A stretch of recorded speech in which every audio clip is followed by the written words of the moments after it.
Hello friends, welcome on my YouTube channel Educational Empire. तो house going your studies friends. तो जैसा कि हम आपको टीजीटी और पीजीटी के प्रैक्टिस सेट्स करा रहे हैं कुछ, तो आपका पीजीटी का प्रैक्टिस सेट नंबर 3 है आज का। तो चलिए शुरू करते हैं आज की वीडियो को।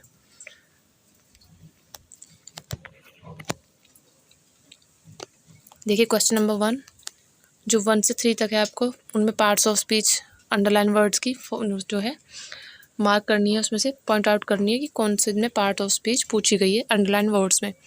क्वेश्चन नंबर 1 देखिए, all the officers should respect one another. जो सारे ऑफिसर्स हैं उन्हें सबको एक दूसरे की रेस्पेक्ट करनी चाहिए। तो यहाँ पर आपका वन अनदर को अंडरलाइन किया हुआ है और इसमें आपको पार्ट्स ऑफ स्पीच बतानी है कि इसमें कौन सी है, नाउन, एडजेक्टिव, एडवर्ब या प्रोनाउन। तो जो क्वेश्चन नंबर 1 है आपका, इसमें आपका ऑप्शन नंबर डी सही होगा। यहाँ प्रोनाउन इसमें आपका दिया गया है वन अनदर, ओके, और ये रेसिप्रोकल प्रोनाउन है आपका। देखिए question number 2, athletics is his behaviour so favourite sport.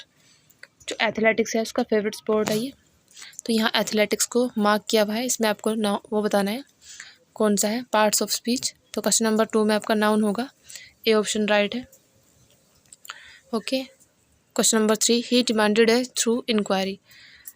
He demanded है थ्रू इंक्वायरी, तो आपको इसमें पार्ट ऑफ स्पीच फाइंड करनी है कौन सी है। तो क्वेश्चन नंबर 3 का ऑप्शन बी राइट होगा, ये एक एडजेक्टिव है यहाँ, ओके, क्योंकि यहाँ ये नाउन को क्वालिफाई कर रहा है तो यहाँ पे आपको ये एडजेक्टिव है। नेक्स्ट है question number 4, John Keats poem ode to nightingale was composed in. जो जॉन कीट्सन की पोएम थी ओड टू ए नाइटिंगेल, जो कंपोज हुई थी किस में। तो क्वेश्चन नंबर 4 में 80 जो है ऑप्शन नंबर बी राइट होगा, 1890 में आपका जो थी कंपोज हुई थी, ओके। और जो आपके जॉन कीट्स हैं वो 1795 में इनका बर्थ हुआ था और 1821 में इनकी डेथ हो गई थी। नेक्स्ट देखिए question number 5, a thing of beauty is a joy for ever occurs in. A thing of beauty a joy for ever, ये कहाँ से ली गई लाइनें हैं। तो यहाँ पर आपका डी ऑप्शन राइट होगा, एंडोमियन। एंडोमियन से की जो ये है लाइनें हैं, ओपनिंग लाइन से हैं इसकी। और एंडोमियन जो है इन्होंने 1880 में लिखी थी ये जॉन कीट्स ने, ओके। जॉन कीट्स का वर्क है ये। क्वेश्चन नंबर 6 देखिए, a typical theme of the eunuchs song in Kamala Das the dance of the eunuchs is. तो इसकी थीम बतानी है क्या है। तो इसका जो है सी ऑप्शन राइट हो जाएगा आपका, लवर्स टाइंग। ये कमला दास का एक वर्क है, the dance of the incus. और कमला दास आपके जो है एक इंडियन राइटर थे। जो क्वेश्चन नंबर 6 है इसकी सी ऑप्शन राइट हो जाएगा आपका। चलिए नेक्स्ट क्वेश्चन देखते हैं, who is the author of summer in Calcutta. Summer in Calcutta का जो ऑथर है वो कौन है। तो इनमें से आपका कमला दास सही होगा, ऑप्शन नंबर सी यहाँ पर राइट है। Kamala Das is the author of summer in Calcutta and this poem is the title piece of the anthology of poems which was published in 1965।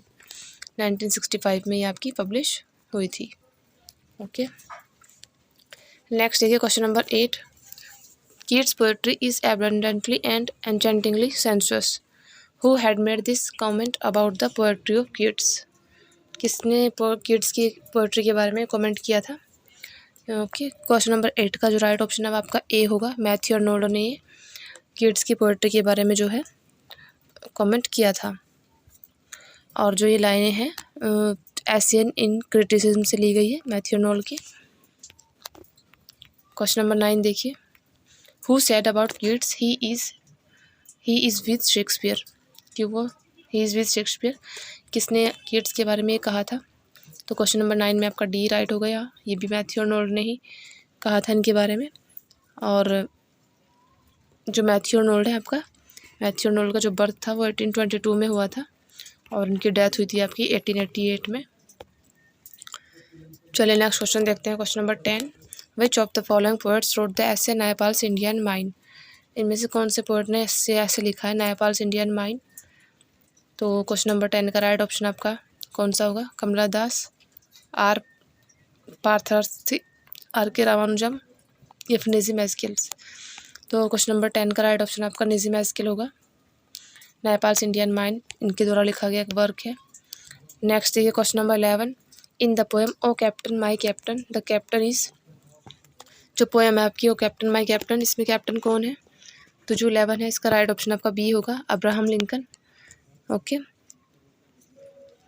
In the poem O captain my captain the captain is Abraham Lincoln. और जो ये elegy थी वो Walt Whitman के द्वारा लिखी गई थी, जो एक बेस्ट अमेरिकन पोएट्स माने जाते हैं।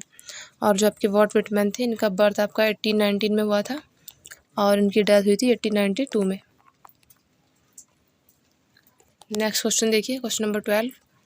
The line and miles to go before I sleep occurs in Robert Frost poem. Robert Frost की पोएम में ली गई है, तो कौन सी पोएम से ली गई है रॉबर्ट फर्स्ट की आपको बताना है। तो 12 का आपका राइट ऑप्शन चूज़ करना है। The road not taken, stopping by woods on a snowy evening, the onset या फिर वंस बाय द पैसिफिक। तो यहाँ पर आपका जो राइट ऑप्शन होगा वो बी होगा, stopping by woods on a snowy evening. इससे ये लाइनें ली गई हैं। और जो ये पोएम है आपकी 1922 में लिखी गई थी, stopping by woods on a snowy evening, और पब्लिश हुई थी फिर आपकी 1923 में। ओके, नेक्स्ट देखिए, question number 13। Who among the following is called a New England poet. इनमें से किसको ए न्यू इंग्लैंड पोएट कहा गया? तो क्वेश्चन नंबर 13 का राइट ऑप्शन आपका ए हो जाएगा, रॉबर्ट फर्स्ट। रॉबर्ट फर्स्ट को कहा गया था ये, और ये एक अमेरिकन पोएट थे। इन्होंने जो अपने शुरू में पब्लिश किए थे अपने वर्क इंग्लैंड में किए थे, और Robert first is often called a New England poet. इनका जो बर्थ था आपका 1561 में हुआ था, 1561 में, और इनकी डेथ 1626 में हुई थी। देखिए next question. Which civil war forms the basis of Ernest Hemingway's novel for whom the bell tolls. तो जो क्वेश्चन नंबर 14 दिया है इसमें आपने पूछा है कि जो हेमिंग्वे का नॉवल है for whom the bell tolls, तो ये किसके आधार पर, कौन सा जो वॉर है किसके आधार पर ये इन्होंने लिखा था? तो ये जो है आपका क्वेश्चन नंबर 14, इसका राइट ऑप्शन होगा आपका ए, द स्पेनिश सिविल वॉर उस वक्त चला हुआ था जब इन्होंने ये पोएम लिखी अपनी, for whom the bell tolls. Okay, next देखिए 15। What is the name of the hero of Hemingway's novel the old man and the sea. Hemingway का जो नॉवल है old man and the sea, इसका hero बताना है कौन है। तो आपका ये सेंटियागो है। सेंटियागो इस नॉवल के हीरो हैं हेमिंग्वे के, और हेमिंग्वे का बर्थ हुआ था 1899 में और इनकी डेथ हो गई थी 1961 में। जो old man and the sea है ये अवार्ड की गई थी पुलित्जर प्राइज़ से। पुलित्जर प्राइज़ मिला था इस इनकी वर्क को 1953 में।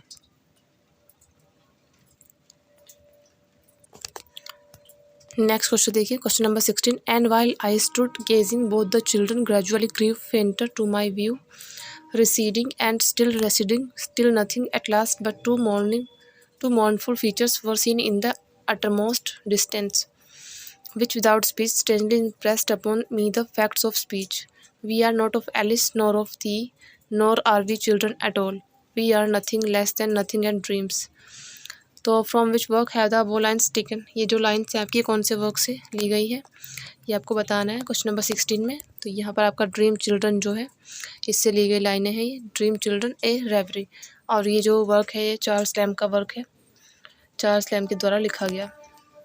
ठीक है, नेक्स्ट क्वेश्चन देखते हैं। The theme of the novel the Jude the obscure is. Jude the obscure novel की थीम आपको बतानी है क्या थी। तो 17 का राइट ऑप्शन आपका ए ही होगा, social problems of marriage education and employment of Victorian England. ये विक्टोरियन इंग्लैंड के बेरोजगारी, शिक्षा और शादी की सामाजिक समस्याओं से जुड़ा हुआ था इसकी तो थीम थी। ओके, और जूड द ऑब्सक्योर की जो राइटर हैं वो आपकी थॉमस हार्डी हैं। ठीक है, नेक्स्ट क्वेश्चन देखते हैं। और question number 18। In memoriam was written in memory of. जो इन मेमोरियम है वो किसकी मेमोरी में लिखी गई थी? John Keats, Thomas Arnold, P B Shelley या फिर एच हॉलम, यानी कि ऑर्थर हेनरी हॉलम। तो यही इसका राइट ऑप्शन है, ऑर्थर हेनरी हॉलम की मेमोरी में उन्होंने इन मेमोरियम लिखी थी और ये 1850 में आपकी लिखी गई थी। टेनिसन द्वारा लिखा गया वर्क है ये, इन मेमोरियम एलिजी है ये, जो उन्होंने अपने beloved friend Arthur Henry Hallam के लिए लिखी थी, जिनकी डेथ 1833 में हो गई थी। ऑर्थर हेनरी हॉलम की डेथ हुई थी 1833 में, और इनको कमेमोरेट करके इन्होंने इन मेमोरियम एलिजी लिखी, इनको ट्रिब्यूट किया इस पोएम से, और 1850 में आई थी। आपके टेनिसन जो थे, टेनिसन का बर्थ हुआ था आपका 1809 में, ओके, और 1892 में इनकी डेथ हो गई थी टेनिसन की। देखते हैं next question. Arnold's Empedocles on Etna is a or an? क्या है ये? ऑप्टिमिस्टिक पोएम है, मेलोड्रामेटिक पोएम है, कलरफुल पोएम या आइडियलिस्टिक पोएम? तो इसका 19 का आपका राइट ऑप्शन मेलोड्रामेटिक पोएम होगा। ये एक मेलोड्रामेटिक पोएम है अर्नोल्ड की। ओके, और जो इन्होंने पब्लिश की थी 1852 में अर्नोल्ड ने। नेक्स्ट देखते हैं, the waste land concludes with a or an word? जो वेस्ट लैंड है वो कंक्लूड्स करती है किससे? इसमें संस्कृत वर्ड आएगा आपका, संस्कृत इसमें ऑप्शन चूज किया जाएगा। Next, who is called the Prince of English assist? Prince of English assist किसको कहा जाता है? तो ये थे आपके चार्ल्स लैम्ब, जिनको प्रिंस ऑफ इंग्लिश एसिस्ट कहा जाता है। ऑप्शन नंबर सी यहाँ पे राइट होएगा। और इनका जो बर्थ था वो 1775 में था और डेथ हुई थी इनकी 1834 में। नेक्स्ट क्वेश्चन देखिए 22। Philotoson enjoyed the obscure fields and are extraordinarily similar when he says this seems to be one person split in two. Okay, तो यहाँ जो 22 है आपका, इसका राइट ऑप्शन होगा आपका Jude and Sue. Option number C right हो जाएगा। ओके, क्योंकि ये जो नोवेल है इनका Jude the obscure, Richard Phillotson is a school master, ये एक स्कूल मास्टर होते हैं। नेक्स्ट क्वेश्चन देखिए 23। The central theme in the novel Jude the obscure are dash and? क्या थी सेंट्रल थीम जो जूड द ऑब्सक्योर की थी? तो ये थी आपकी, ये जो डील करती है वो थीम उसके करती है रिलीजन एंड मॉरलिटी से। तो डी ऑप्शन यहाँ पर आपका राइट होगा। और जूड द ऑब्सक्योर किसके द्वारा लिखी गई है? थॉमस हार्डी के द्वारा लिखी गई है ये जूड द ऑब्सक्योर। और थॉमस हार्डी का बर्थ हुआ था आपका 1840 में और इनकी डेथ हुई थी 1928 में। Question number 24. In Jude the Obscure, washing pigs chatterlings by a stream with her friends when Jude Fowler first saw her. तो कौन थी ये जो जूड द ऑब्सक्योर में पिग्स की चैटरलिंग्स जो थे वो वॉश कर रही थी झरने पर अपने दोस्त के साथ, जब उसे जूड पहली बार देखता है? तो कौन थी ये? 24 में जो राइट ऑप्शन है आपका एराबेला डन है। यहाँ पर सी आपका राइट हो जाएगा। ओके, नेक्स्ट देखिए 25 question. Jude the Obscure marks the peak of Hardy's and deterministic philosophy. Question number 25 का जो राइट ऑप्शन होगा आपका ग्लूम होगा। ऑप्शन नंबर सी यहाँ पर सही होगा। नेक्स्ट देखिए 26। Tennyson won the chancellor's medal at Cambridge on his poem? Tennyson जो थे उन्होंने चांसलर मेडल जीता था कौन अपने कैम्ब्रिज में, अपनी कौन सी पोएम के लिए वो बतानी है। Ulysses, the lady of Shalott, Timbuktu या फिर लोटस ईटर्स? तो ये इनकी पोएम थी टिम्बक्टू, जिसके लिए इन्हें चांसलर्स मेडल अवार्ड मिला था 1829 में 1829 में इन्हें अवार्ड मिला था टेनिसन को। नेक्स्ट देखिए question number 27। The name of Ulysses son is? जो यूलाइसिस थे उनके यूलाइसिस के सन का नेम इसमें पूछा क्या था? तो ये आपका टेलीमाकस था जो यूलाइसिस के सन थे। और यूलाइसिस जो वर्क है आपका टेनिसन के द्वारा लिखा गया है। Question number 28। In which of the following poems do these lines appear? इनमें से कौन सी जो पोएम है उसमें से लाइन अपीयर होती है? Calm is the morn without a sound, calm as to suit a calmer grief, and only through the faded leaf, the chestnut pattering to the ground. तो जो लाइन्स है आपकी कहाँ से ली गई है? तो जो 28 है आपका 28 का राइट ऑप्शन होगा be in memoriam. In memoriam से लाइनें ली गई हैं जो टेनिसन के द्वारा लिखी गई एक पोएम है। नेक्स्ट देखिए 29। Little Nell is a character in Dickens? Dickens के कौन से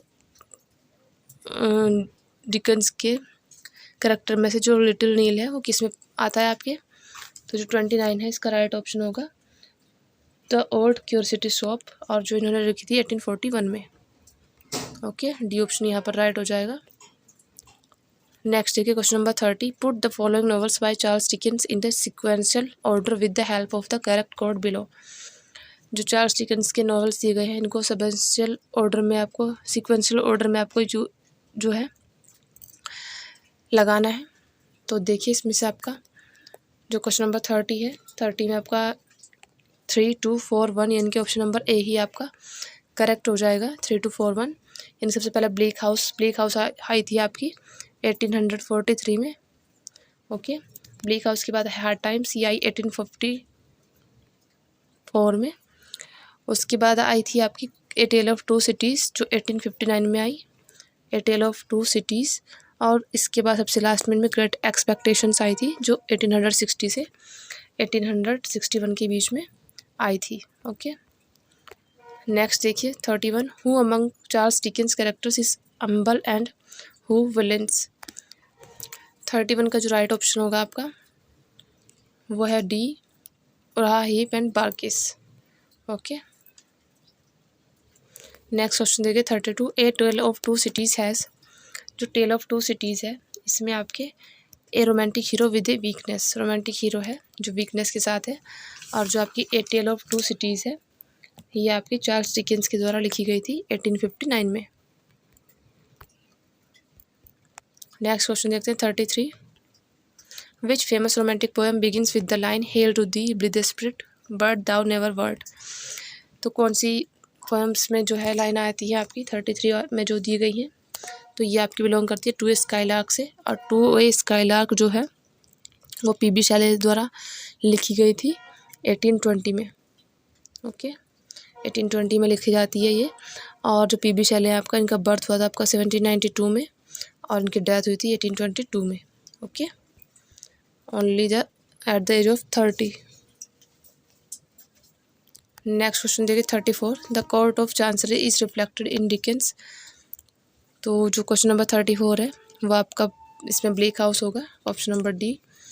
जो डिकेंस हैं उनके द कोर्ट्स ऑफ चांसरी में ब्लेक हाउस में जो है कोर्ट ऑफ चांसरी रिफ्लेक्टेड हुआ है ब्लेक हाउस में आपके।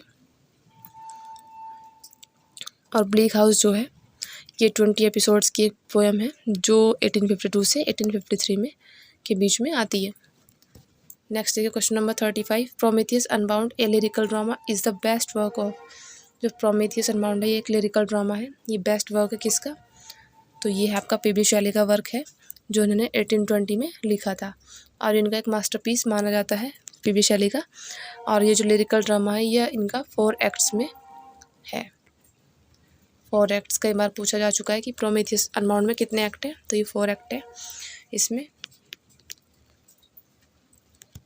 36 देखिए, Matthew Arnold wrote dash which is a great exposition on culture. इनमें से कौन सा एक ग्रेट एक्सपोजिशन है कल्चर पे, तो यहाँ पे 36 में जो है आपका ऑप्शन नंबर ए ही राइट होगा, कल्चर एंड एनार्की इसका राइट ऑप्शन हो जाएगा 36 का। और ये जो है ग्रेट एक्सपोजिशन है कल्चर पे, it is a series of periodical essays published in 1869। ये सीरीज़ है 1869 में जो पब्लिश हुई थी और ये मैथ्यू आर्नोल्ड के द्वारा हुई थी। मैथ्यू आर्नोल्ड का बर्थ आपको मैंने बताया है अभी 1822 में हुआ था और उनकी डेथ 1888 में हुई थी। नेक्स्ट क्वेश्चन देखिए 37, which modern English poem has the following opening, let's go then you and I when the evening is spread out against the sky. तो जो राइट ऑप्शन है इसका आपका बी होगा, the love song of J Alfred Prufrock's से ली गई लाइनें हैं। और जो ये वर्क है आपका टी.एस. इलियट ने लिखा है ये, और जो वर्क था ये आपका 1915 में रिटन हुआ था और 1915 में जो है उसके बाद फिर पब्लिश किया गया इसको 1915 में। ओके, नेक्स्ट क्वेश्चन देखिए 38, he led us as we lay at birth on the cool flowery lap of earth in the bold line see stands for.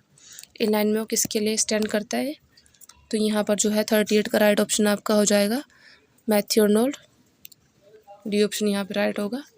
ये अपनी पोएम लिखते हैं मेमोरियल वर्सेस, उससे ये लाइनें ली गई है और ये पोएम इनकी आई थी 1850 में, मेमोरियल वर्सेस। 39 देखिए, which of the following characteristics best describes the tone of Dover Beach. Dover Beach की जो बेस्ट डिस्क्राइब करती है टोन को वो क्या है, तो 39 में आपका पेसिमिस्टिक ऑप्शन जो है राइट होगा, सी। जो पेसिमिस्टिक है ये कैरेक्टरिस्टिक्स है जो बेस्ट डिस्क्राइब करती है डोवर बीच की टोन को। एंड ये मैथ्यू आर्नोल्ड की एक फेमस पोएम है डोवर बीच। नेक्स्ट क्वेश्चन देखिए, Charles Lamb adopted the name Elia which was that of. जो चार्ल्स लैम्ब है इलिया नाम अडोप्ट करते हैं ये क्या था, तो तो ये जो थे ए फॉर्मर इटालियन क्लर्क थे एट द सी हाउस में इटालियन क्लर्क थे जिनका नाम ये अडॉप्ट करते हैं जहाँ से एलिया। ओके, और क्वेश्चन नंबर 41 देखते हैं। The pen is mightier than the sword, this is an example of, एक एग्जाम्पल है किसका, मेटोनॉमी का। मेटोनॉमी इसमें देखने को मिलता है the pen is mightier than the sword. 42 il miglior fabbro is the expression Eliot used for, तो जो ये एक्सप्रेशन दिया है ये इलियट एजरा पाउंड के लिए इसमें यूज़ करते हैं, तो ऑप्शन नंबर यहाँ पर डी राइट हो जाएगा आपका। नेक्स्ट देखिए क्वेश्चन नंबर 43।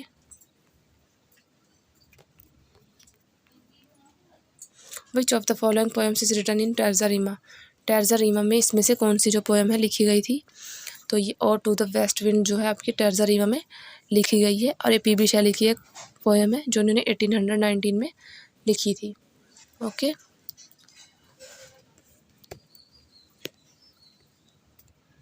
क्वेश्चन नंबर 44 देखिए। In which of the following does Shelley support polygamy, इनमें से किस में जो है शैली पाइगैमी को सपोर्ट करते हैं, तो जो यहाँ पर आपका बाइगैमी और प्रोमेथियस अनबाउंड में सपोर्ट करते हैं, और प्रोमेथियस अनबाउंड इनका एक लिरिकल ड्रामा है जो 4 एक्ट्स में है, पी.बी. शैली के द्वारा लिखा गया था 1820 में।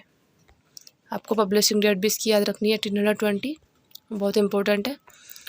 नेक्स्ट देखिए 45। लिटोटस मीन्स क्या होता है, a change of life, opposite of hyperbole, abstract notions, या फिर कंक्रीट आयरनी, तो इसका जो राइट ऑप्शन आपका डी हो जाएगा, कंक्रीट आयरनी इसमें शो होती है लिटोटस में। 46। Venus and Adonis by Shakespeare were written in stanzas of, Venus and Adonis जो है शेक्सपियर के द्वारा लिखी गई पोएम है, तो इसमें कितने स्टांजास होते हैं आपके, तो ये होते हैं 6 लाइन स्टांजास इसमें दिए गए हैं, और ये जो पोएम है 1593 में लिखी गई थी शेक्सपियर के द्वारा। Question number 47।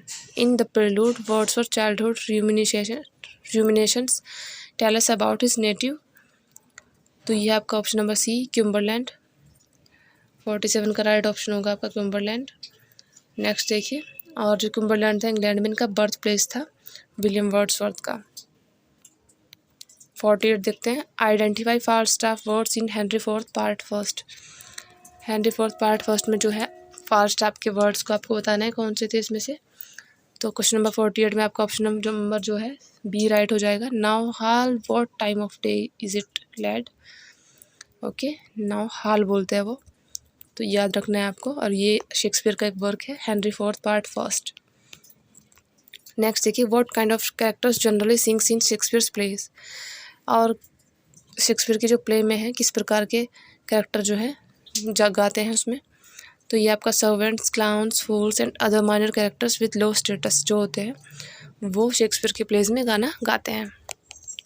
तो फ्रेंड्स, अगर वीडियो आपको पसंद आ रही तो प्लीज़ एक लाइक तो ज़रूर करें, और जो लोग चैनल पर नए हैं वो प्लीज़ चैनल को सब्सक्राइब भी ज़रूर कर दें, और बेल आइकन को प्रेस कर लें ताकि आने वाले वीडियोस आपको मिलते रहें।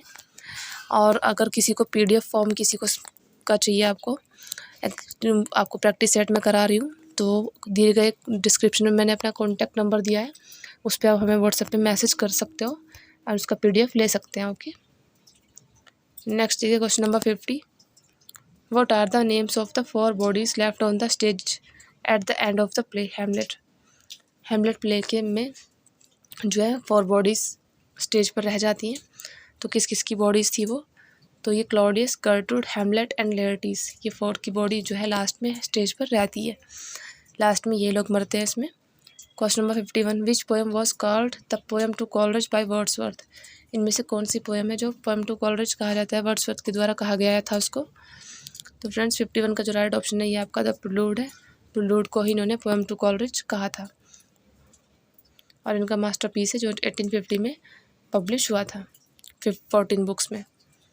Question number 52। Who are the spirits in the play the Tempest, Tempest play में जो स्पिरिट्स थी वो कौन थी, तो यहाँ पर आपका शी राइट होगा, Iris, Ceres, Juno and Ariel. Tempest play में आपको स्पिरिट्स देखने को मिलती हैं, और जो टेम्पेस्ट है जो आपका वो 1611 में आपका रिटन हुआ था। क्वेश्चन नंबर 15 देखिए। Complete the following lines uttered by Hamlet, Hamlet के द्वारा बोली गई लाइनें हैं उनको कंप्लीट करना है। O what a rough and pleasant peasant slave are my, it's it is it not dash here, act second और सीन सेकेंड से ली गई लाइनें हैं ये। तो यहाँ पर आपका जो है ऑप्शन नंबर सी राइट होगा, मॉन्स्ट्रियस दैट दिस प्लेयर। 53 में आपका सी ऑप्शन राइट हो जाएगा। नेक्स्ट देखिए 54, the Tempest, Miranda, Caliban and Prospero stay in the island for years. बताना है कि टेम्पेस्ट प्ले में मिरांडा, कैलिबन और प्रेस्पेरो कितने साल के लिए आइलैंड पर रहते हैं। तो ये आपका ऑप्शन नंबर ए राइट होगा, 12 ईयर्स तक वहाँ पर रहते हैं तीनों के तीनों। नेक्स्ट क्वेश्चन देखिए, who is Laertes in the play Hamlet. Hamlet play में जो है लेयर्टिस कौन है, तो ये ब्रदर ऑफ ओफिलिया होते हैं जो लेयर्टिस होते हैं, और पोलोनियस के सन होते हैं, son of Polonius Hamlet play में। ओके, क्वेश्चन नंबर 55 में जो है आपका ऑप्शन नंबर ए राइट होगा। नेक्स्ट देखिए question number 56, the fall of Saturn as depicted in book first of Paradise Lost lasted for days. तो जो ये आपका 56 क्वेश्चन है, इसका ऑप्शन नंबर ए राइट होगा। 9 आपकी जो पैराडाइज लॉस्ट है वो आई थी 1667 में पब्लिश हुई थी। नेक्स्ट देखिए, about which friend does Wordsworth make a reference in book fourth of the prelude. Prelude book में बुक फोर्थ में वर्ड्सवर्थ किसको अपने फ्रेंड के बारे में जो है बताते हैं, तो ये कॉलरिज थे, ऑप्शन नंबर डी राइट होगा। और प्रिल्यूड जो है इन्होंने इनको ही इसको बोला था पोएम टू कॉलरिज। ओके,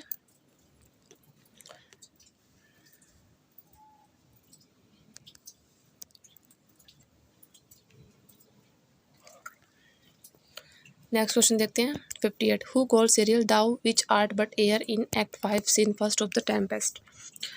कौन बोलते हैं ये, तो जो 58 है आपका राइट ऑप्शन होगा इसमें, प्रोस्पेरो और एरियल के बारे में बात बोलते हैं, तो ऑप्शन नंबर सी यहाँ पे राइट होगा। क्वेश्चन नंबर 59 देखिए, which one of the following statements is true of Hamlet. Hamlet के बारे में इसमें कौन सा जो स्टेटमेंट है वो ट्रू है इसमें से, तो 59 का जो राइट ऑप्शन है आपका बी होगा, Laertes confesses to Hamlet his part in the plot. Laertes जो है हैमलेट को बताता है, कन्फेस करता है उसके सामने कि जो प्लॉट षड्यंत्र रचा गया था वो भी उसका हिस्सा था, and explains that Claudius plotted to kill गर्टूड, और उसको बताता है कि क्लोडियस गर्टूड को मारने की जो है षड्यंत्र रचता है। नेक्स्ट क्वेश्चन देखिए 60, Shakespeare's observe the 3 unities of dash and dash intelligently in the Tempest. तो यहाँ पर टाइम, प्लेस एंड एक्शन आपका रिक्वायर्ड है, ऑप्शन नंबर बी राइट हो जाएगा, time, place and actions. Okay, question number 61 देखिए, which purpose is resolve in the scene between the 2 grave diggers in Hamlet act 5 और scene first. इसमें कौन से purpose से जो है ग्रेव डिगर सीन को इसमें रिजॉल्व किया गया था, किस पर्पस से लिया गया था, तो ये आपका कॉमिक जो रिलीफ होता है प्रोवाइड करता है, ऑप्शन नंबर सी राइट होगा, it provides comic relief. Next question देखिए 62, what happens to Worcester's and Vernon in the end of the play Henry fourth part first. Henry fourth part first में जो है वॉरचेस्टर Vernon के साथ क्या होता है, तो इसका ऑप्शन ए राइट होगा आपका, they are sentenced to death by King Henry. King Henry के द्वारा उनको मौत की सज़ा दी जाती है। Question number 60, in ode intimations of immortality Wordsworth sums of his philosophy of early. तो यहाँ पर आपका जो है क्वेश्चन नंबर 63 में राइट ऑप्शन होगा आपका चाइल्डहुड। 63 का डी ऑप्शन राइट हो जाएगा। क्वेश्चन नंबर 64 देखिए, Shakespeare's measure for measure is a. Shakespeare की जो मीजर फॉर मीजर है वो क्या है, तो ये आपकी डार्क कॉमेडी के अंदर आती है। डार्क कॉमेडी है ये एक आपकी, और ये विलियम शेक्सपियर के द्वारा लिखी गई है, जो लिखी थी इन्होंने 1603 से 1604 के बीच में। 65 देखिए, the twin brother of voila in 12th night is. 12th night में जो वॉयला का ट्विन ब्रदर था वो कौन था, तो कौन था, सिजेरियो था, सेबेस्टियन, ऑर्सिनो या एंटोनियो। 65 का राइट ऑप्शन होगा आपका बी, सेबेस्टियन था, Viola and twin, both are twins. Okay, और जो कैरेक्टर्स हैं ये आपके 12th नाइट से लिए गए हैं, और 12th नाइट आपकी शेक्सपियर ने लिखी थी 1601 से 1602 के बीच में। 66 देखिए, who among the following started his writing first. इनमें से किसने अपना पहले जो है राइटिंग करियर स्टार्ट किया था, शेक्सपियर ने, जॉन मिल्टन ने, विलियम वर्ड्सवर्थ या पीजी वोर्डहाउस ने। तो तो यहाँ पर आपका ए ऑप्शन राइट हो जाएगा। विलियम शेक्सपियर ने इनमें सबसे पहले अपना करियर जो था शुरुआत की थी उसकी। जो थे 1564 में ये इनका बर्थ हुआ था और सबसे पहले इन्होंने अपना राइटिंग करना शुरू कर दिया था। नेक्स्ट देखिए 67, the rest is silence are the last word spoken before his death, who is the speaker. जो रेस्ट इज साइलेंस है ये वर्ड्स बोले गए थे अपनी डेथ से पहले, तो इन्हें बताना है कि किसने ये जो सेंटेंस था किसने बोला था ये। 67, तो जो आपके ये लास्ट वर्ड थे ये हेमलेट के थे अपने डेथ से पहले, द रेस्ट इज साइलेंस। 68 देखिए, which stage of his life is Wordsworth talking about in the prelude when he says fair seed time had my soul and I grew up fostered alike by beauty and fear. तो 68 का जो आपका right option होगा वो होगा आपका B, childhood. यहाँ पर भी आपका चाइल्डहुड है। ओके, नेक्स्ट देखिए, विच play of Shakespeare has an epilogue. कौन से प्ले में शेक्सपियर की एक एपिलॉग है, तो ये टेम्पेस्ट में देखने को मिलता है एपिलॉग, जो उन्होंने 1611 में लिखा था। क्वेश्चन नंबर 70 देखिए, which Shakespeare's play has masque in it. Shakespeare की कौन से प्ले में हमें मॉस्क्यू देखने को मिलता है, a Midsummer night's dream, as you like it, the Tempest या फिर ट्वेल्थ नाइट। तो 70 का राइट ऑप्शन आपका सी हो जाएगा। यहाँ भी द टेम्पेस्ट में आपका मॉस्क्यू भी है, एपिलॉग भी है। ओके, नेक्स्ट देखिए 71, in Shakespeare's Macbeth who was ultimately ripped from his mother's womb. जो शेक्सपियर का मैकबेथ है उसमें अपनी माँ की कोख से कौन अनटाइमली राइप्ड था, तो ये होता है आपका मैकडफ। ओके, मैकडफ होता है ये। 71 में आपका बी ऑप्शन राइट हो जाएगा। और ये एक ट्रेजिक प्ले है मैकबेथ, विलियम शेक्सपियर का। क्वेश्चन नंबर 72 देखिए, which of the following lines by Shakespeare is repeated several times in Virginia Woolf's novel Mrs Dalloway. तो जो शेक्सपियर की कौन सी लाइनें हैं जो वर्जीनिया वुल्फ के नॉवल मिसेस डॉलावेज में बहुत सारी बार रिपीट हुई है, तो आपको बताना है ये कौन सी थी। If music be the food of love play on, या फिर fear no more the heat of the sun nor the furious winter's rages, those are pearls that were his eyes, there is tide in the affairs of a man. तो यहाँ पर आपका B right होगा, fear no more the heat of the sun nor the furious winter's rages. ये आपकी Mrs डॉलावे में कई बार आपकी लाइन्स रिपीट हुई है। क्वेश्चन नंबर 73 देखिए, who among the following is an English romantic poet. इनमें से कौन इंग्लिश रोमांटिक पोएट थे आपके 73 में। तो 73 का जो राइट ऑप्शन आपका विलियम वर्ड्सवर्थ होगा। विलियम वर्ड्स तो थे एक मेजर रोमांटिक पोएट थे, और विलियम वर्ड्सवर्थ का बर्थ कब हुआ था, तो ये आपका 1770 में हुआ था और उनकी डेथ हुई थी 1850 में। 74 देखिए, William Wordsworth was declared poet laureate in. William Wordsworth को पोएट लॉरिएट कौन से सन में इनको डिक्लेयर किया गया था, तो ये 1843 में इनको जो था पोएट लॉरिएट बनाया गया था, और 1843 से ये 1850 तक वहाँ के पोएट लॉरिएट रहे थे, और 1850 में इनकी डेथ हो गई थी। उसके बाद टेनिसन वहाँ के पोएट लॉरिएट बने थे। Which one of the following is not authored by William Shakespeare. इसमें से कौन सा विलियम शेक्सपियर के द्वारा ऑथर नहीं है। हेमलेट शेक्सपियर का है, the Tempest, the Julius Caesar भी, the strange case of doctor Jekyll and mister Hyde. तो ये आपका वर्क जो है ऑप्शन नंबर डी इनका नहीं था। 75, ये नोवेल है Scottish author Robert Louis Stevenson का, जो 1886 में इन्होंने लिखा था। नेक्स्ट देखिए 76, the correct spelling is anaesthesia. Anaesthesia की आपको करेक्ट स्पेलिंग इसमें चूज़ करनी है। तो यहाँ पर जो 76 में आपका राइट ऑप्शन होगा वो ए होगा, ANAESTHESIA, एनेस्थेसिया। एनेस्थेसिया बोलते हैं आपका चेतन शून्यता या फिर असंवेदना का जो स्थिति होती है उसको बोलते हैं आप anaesthesia. 77, the correct spelling is betrayal. Betrayal की करेक्ट स्पेलिंग चूज़ करनी है। बीट्रेयल का मीनिंग होता है आपका धोखेबाज, और यहाँ पर आपका बी ऑप्शन राइट होएगा बीट्रेयल का। डायरेक्शंस ये हैं क्वेश्चन नंबर 78 से 82 के बीच। Read each sentences carefully to find out an error in it. The error lies in any one part of the sentences as A B और C. If there is no error in the sentence choose option D. यदि कोई error नहीं मिलता है तो आपको option number D choose करना है। तो देखिए यहाँ एरर्स दिए गए हैं कुछ, वो आपको देखने हैं। Let's congratulate him for his success in the examination, फिर नो एरर। तो जो आपका ये 78 वाला क्वेश्चन है, इसमें आपका 78 का राइट ऑप्शन होगा बी आपका, यानी कि फॉर हिज सक्सेस जो है ये आपका रॉन्ग यूज़ हुआ है। तो यहाँ लेट्स कॉन्ग्रेचुलेट हिम, कॉन्ग्रेचुलेट जो है आपका यहाँ पर कॉन्ग्रेचुलेट ऑन हिज सक्सेस होगा, फॉर हिज सक्सेस की जगह यहाँ पर आप यूज़ करेंगे on. Let's congratulate him on his success, यहाँ पर राइट ऑप्शन होगा। नेक्स्ट देखिए 79, many people prefer to travel by the road because it is less expensive, या फिर नो एरर। बहुत सारे लोग जो हैं ट्रैवल रेफ़र करते हैं बाय द रोड बिकॉज ये लेस एक्सपेंसिव है, ज़्यादा महंगा नहीं है। तो जो 79 का राइट ऑप्शन होगा आपका, यहाँ पर आपको जो रोड है ये आर्टिकल नहीं लेगा, इसके पहले द यूज़ नहीं होगा, ट्रेवल बाय रोड आएगा because it is less expensive. यहाँ पर आप ट्रेवल बाय रोड करेंगे और द को आप यहाँ पे कट कर देंगे इसमें से। 80 नंबर क्वेश्चन देखिए, she was besides her self in joy when she came to know that she had been selected for the job, no error. तो जो 80 नंबर क्वेश्चन है आपका, तो यहाँ पर आपको use beside herself with joy, herself with joy, आपका with joy होगा, इन जॉय नहीं होता है। When she came to know that she had been selected for the job.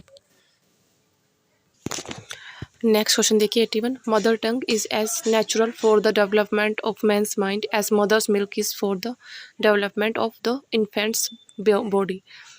Okay, मतलब मदर टंग जो होती है वो ऐसे ही नेचुरल होती है for the development of man's mind, man के माइंड को डेवलपमेंट करने के लिए, विकसित करने के लिए, जैसे कि माँ का दूध होता है for the development of infants body, एक शिशु के शरीर के विकास के लिए जैसे ज़रूरी होता है, वैसे ही मदर टंग भी एक आदमी के दिमाग के विकास के लिए बहुत ज़रूरी है। ओके, तो यहाँ पर आपका जो यूज़ किया है इन्होंने सी में ऑप्शन जो राइट आपका यहाँ पर सी में एरर होगा, द इन्फेंट्स बॉडी नहीं, यहाँ पर आप द की जगह करेंगे an infant's body, an infant's body यहाँ पर यूज़ होगा, तो आपका ऑप्शन जो है सेंटेंस सही हो जाएगा।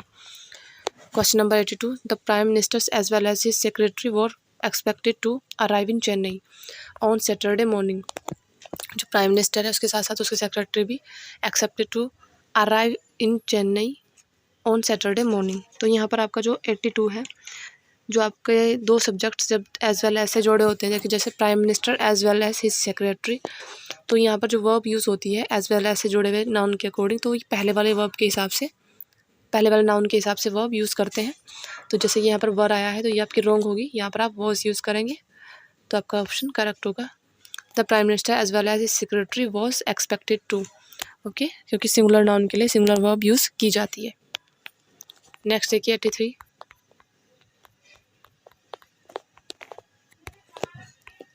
क्वेश्चन नंबर 83 से 87 तक आपको फिर से डायरेक्शंस है। Pick out the most appropriate word from the given words to fill in the blanks so as to make the sentence complete. ये आपको कंप्लीट करना है। देखिए question number 83, the aim and object of their scheme dash not clear.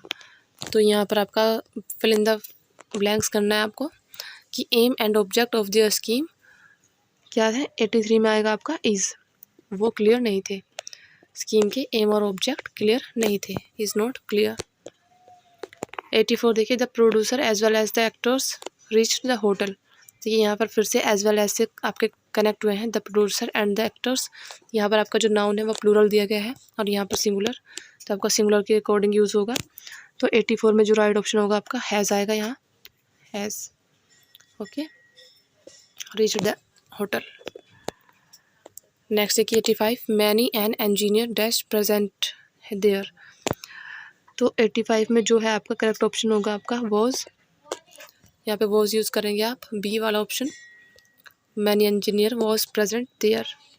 86, your present statement does not dash what you said last week. तो 86 में जो right होगा आपका वो होगा accord with, option number C right होगा। Your present statement does not accord with what you said last week, तुमने जो लास्ट कहा उसके अकॉर्डिंग नहीं था वो। 87, I had a fake dash that the lady originally belong to Scotland. 87 का जो राइट ऑप्शन होगा आपका थ्योरी आएगा इसमें, D, I had a vague theory that the lady originally belong to the Scotland. Question number 88 से 89 में 4 alternative waves of converting the direct speech into indirect speech are suggested for each of the following sentences, find out the correct one. तो आपको direct indirect देखना है इसमें कौन सा option correct होगा। यहाँ पे he said to me I have often told you not to play in dark. Okay, यहाँ पर देखिए 88 जो है आपका, इसको आपको डायरेक्ट से इनडायरेक्ट में कन्वर्ट करना है। तो अगर आप रूल्स को फॉलो करेंगे तो आपका ईजिली आप पहचान पाओगे। ही सेड टू मी, आपका ये अकॉर्डिंग होगा he reminded me I have often told you not to play in dark, कि मैंने तुम्हें कितनी बार बताया है कि अंधेरे में मत खेला करो।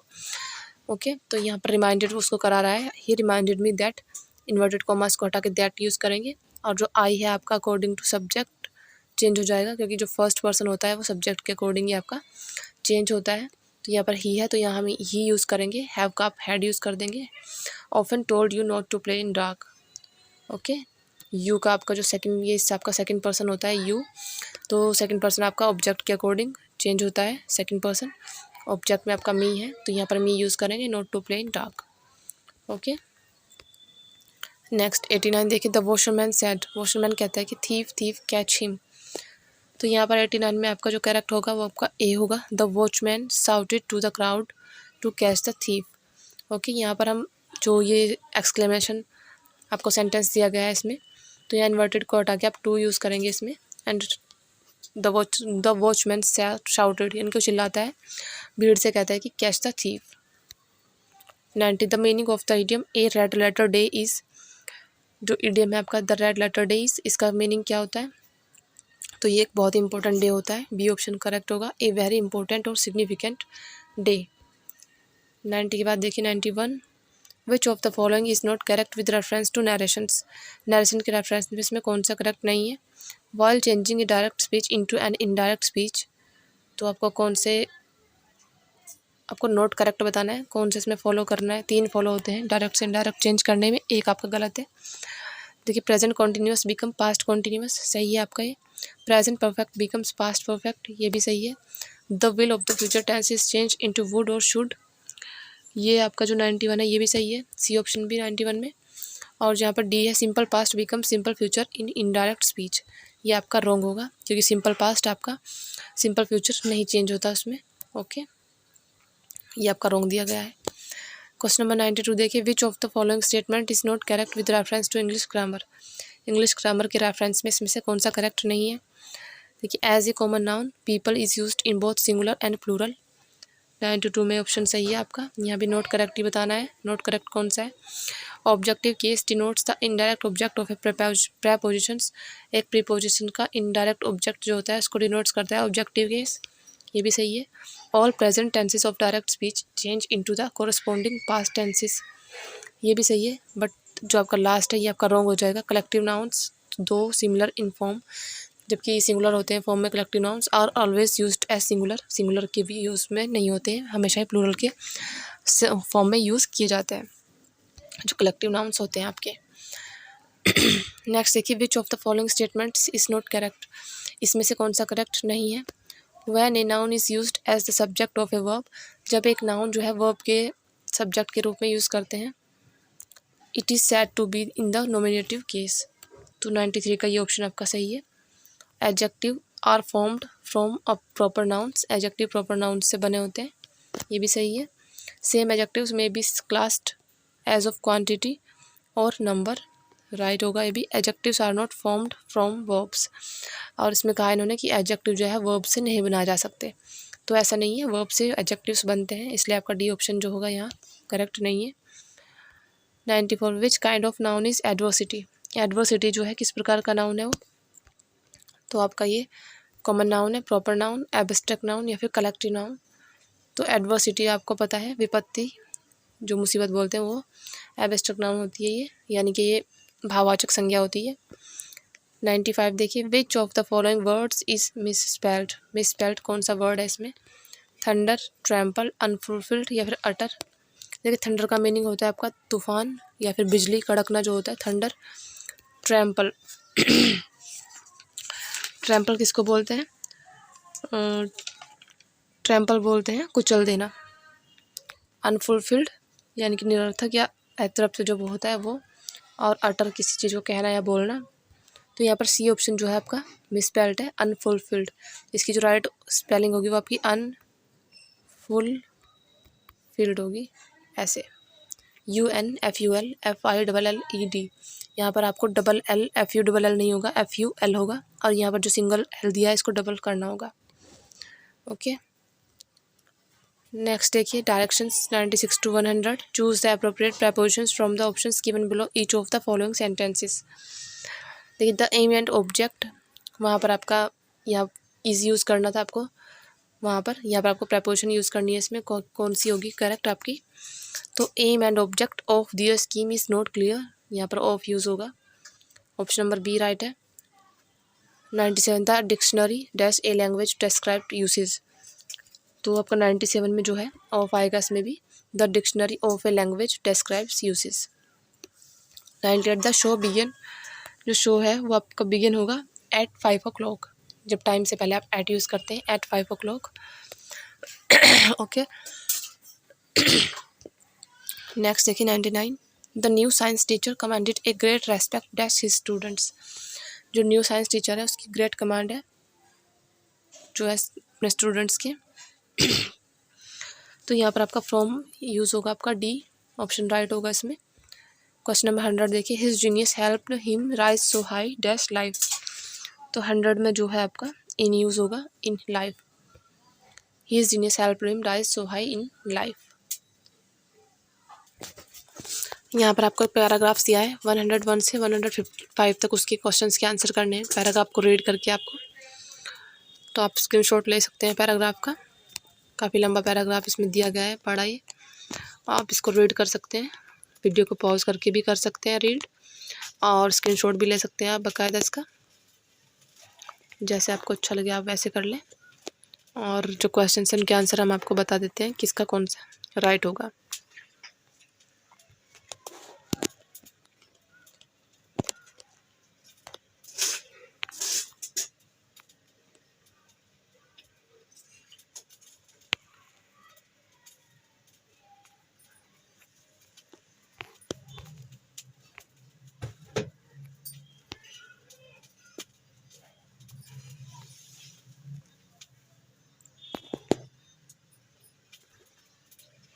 यहाँ पे आपका पैराग्राफ जो है ख़त्म हो जाता है। देखिए question number 101 to what does the author attribute the consumers willingness to purchase environment friendly vehicles. तो 101 का जो राइट ऑप्शन होगा आपका वो होगा B, the realisation that consumers credit cost the economic recession of 2009। यहाँ पर बी ऑप्शन राइट होगा 101 का। 102 देखिए which of the following is the central idea of the passage. Passage का सेंट्रल आइडिया कौन सा है इसमें से? तो ये ethical consumerism is profitable for organisations as well as society as a whole. 103 में देखिए what is the author trying to convey through the phrase companies are racing to outgreen each other. यहाँ पर ऑथर क्या convey करने की कोशिश कर रहा है फ्रेज के थ्रू, companies are racing to outgreen each other. तो 103 में आपका ए होगा, the competition among companies to boost their bottom line profit planet and people is very stiff.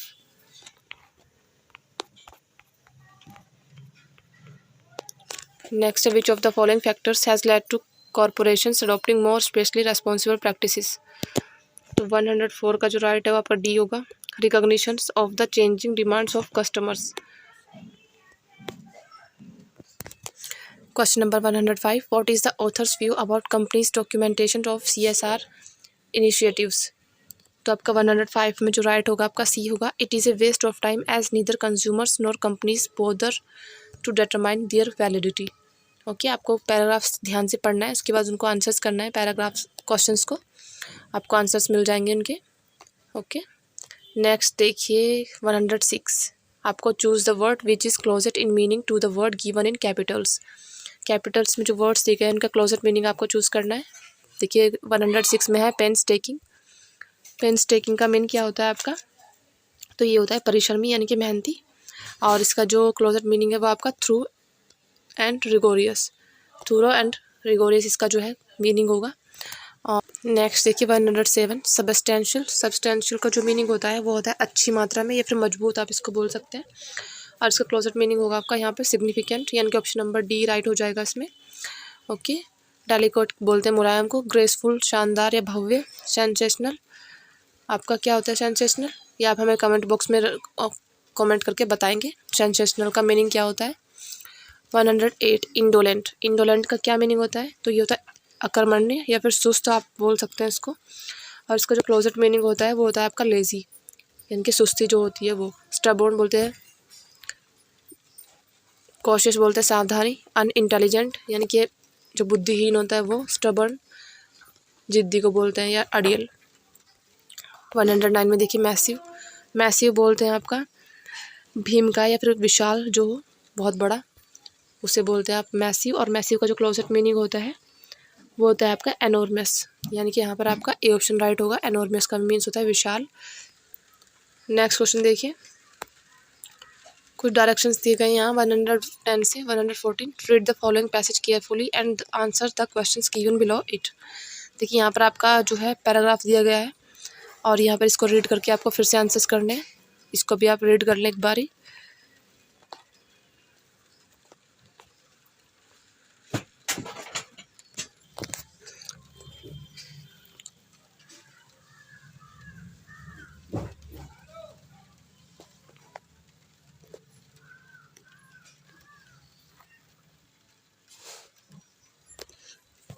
यहाँ पे आपका पैराग्राफ जो है ख़त्म हो जाता है। नेक्स्ट आपका 110 क्वेश्चन, इसका आपको आंसर देना है।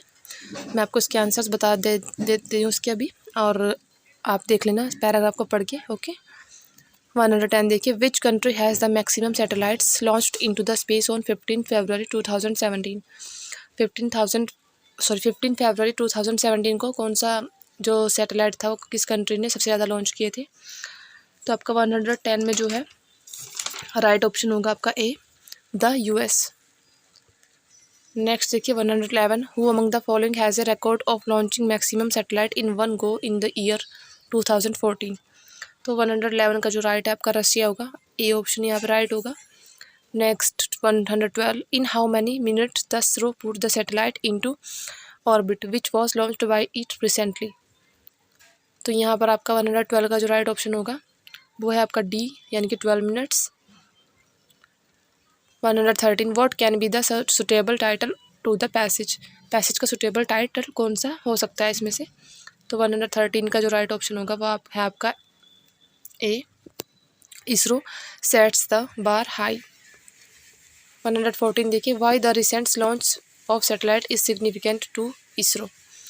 तो 114 में आपका राइट होगा B, it is now identified as key player in the profitable commercial space launch market by giving cheap and highly reliable launch alternative. Okay तो 114 के बाद आप देखिए 115, select the word opposite in meaning to the given word. यहाँ पर आपको opposite जो word है आपको चूज़ करना है 115 में। डोमिनेट का, डोमिनेट का मीनिंग क्या होता है। डोमिनेट बोलते हैं शासन करना, किसी कहीं पर शासन करना को बोलते हैं डोमिनेट, और इसका जो अपोजिट होगा वो होगा आपका सरेंडर, यानी कि आत्मसमर्पण कर देना। ओके प्रीवेल बोलते हैं आपका परिचालित होना, किस कहीं परिचालित होना प्रीवेल। और डिक्टेट बोलते हैं आदेश या हुक्म, कमांड बोलते हैं जहाँ पर अच्छी पकड़ो। 116, प्रोवोकेटिव मीन्स, प्रोवोकेटिव मीन्स होता है आपका भड़काऊ, यानी कि उत्तेजित करना किसी को, और इसका जो आपको इसका मीन्स बताना है क्या है। तो यहाँ पर आप इसका बोल सकते हैं ए ऑप्शन सही होगा, एक्साइटिंग डिज़ायर। ओके नेक्स्ट देखिए 107, विच of the following words has the correct spelling. इसमें से कौन सी जो है करेक्ट स्पेलिंग है इन्फ्लुएंजा की। तो इन्फ्लुएंजा की आपका यहाँ बी ऑप्शन करेक्ट होगा। इन्फ्लुएंजा की करेक्ट स्पेलिंग होगी INFLUENZA, इन्फ्लुएंजा। ये एक एपिडेमिक होती है। ओके 118 देखिए, in the meaning of wild goose chase is. Wild goose chase का जो मीनिंग है वो बताना है। तो वाइल्ड गूस चेज होता है आपका होपलेस सर्च, यानी कि 118 का आपका जो है डी ऑप्शन राइट हो जाएगा। नेक्स्ट देखिए, the meaning of true means matters is. True means matters is, इसका जो आपका मीनिंग होगा वो होता है टू से समथिंग ब्लंटली एंड डायरेक्टली, यानी कि ऑप्शन नंबर बी राइट होगा इसका। 120 देखिए, the meaning of storm in A tea cup. Storm in A tea cup बहुत ही अच्छा इडियम है आपका।